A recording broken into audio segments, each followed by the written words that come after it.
ఒక పసుపు పండగ స్వర్గీయ నందమూరి తారక రామారావు గారి జయంతిని మనం ఏదైతే మహానాడుగా చేసుకుంటామో ఒక పండుగ వాతావరణంలో కడప నగరంలో జరుగుతూ ఉంది.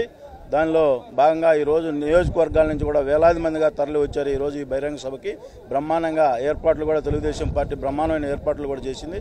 రిటర్న్ పోయే వాళ్ళకు కూడా భోజన వస్తువులు ఏర్పాటు చేసిన పార్టీ తెలుగుదేశం పార్టీ అని చెప్పి ఈ సందర్భంగా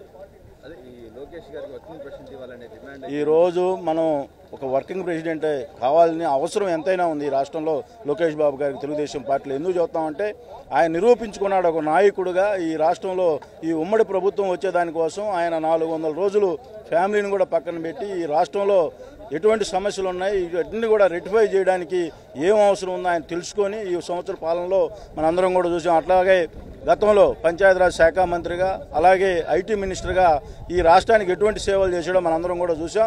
పార్టీలో కూడా ఈరోజు 45 రోజుల్లో 1 కోటి సభ్యత్వాలు తయారు చేసి 2 లక్షలు కాదు 5 లక్షలు ఇన్సూరెన్స్ పాలసీ చేయాలి కార్యకర్తలకు అని చెప్పి నిద్ర లేస్తే కార్యకర్తల కోసం ఆలోచిస్తున్న నాయకుడు లోకేష్ బాబు గారు. అలాగే మంగళగిరిలో కూడా 25 సంవత్సరాల నుంచి నియోజకవర్గం ఓడిపోవడం ఉన్న నియోజకవర్గాన్ని ప్రెస్టీజ్కి తీసుకొని ఈరోజు 90,000 పైచీలకు మెజార్టీతో సాధించడం ఆయనకు ఉన్న పట్టుదల పార్టీ పట్ల కానీ నాయకుల పట్ల కానీ అలాగే కార్యకర్తల పట్ల ఆయనకున్న నిబద్ధత మన అందరం కూడా గుర్తు చేసుకోవాలి. గౌరవ ముఖ్యమంత్రి వర్యులు జాతీయ అధ్యక్షుల వారు కూడా దీన్ని గ్రహించి తప్పనిసరిగా లోకేష్ బాబు గారికి వర్కింగ్ ప్రెసిడెంట్ ఇవ్వాలని ప్రముఖ ప్రాధాన్యత కల్పించాలని పార్టీలో మా అందరికీ కూడా చనువుగా ఒక సోదరుడుగా మమ్మల్ని అందరినీ కూడా దగ్గర తీసుకొని మా బాధలు కూడా వింటాడు. అటువంటి నాయకుడు మాకు అవసరం ఉందని చెప్పి గ్రౌండ్ లెవెల్లో విలేజ్ లెవెల్లో నుంచి కూడా కార్యకర్తలు బ్రహ్మాండంగా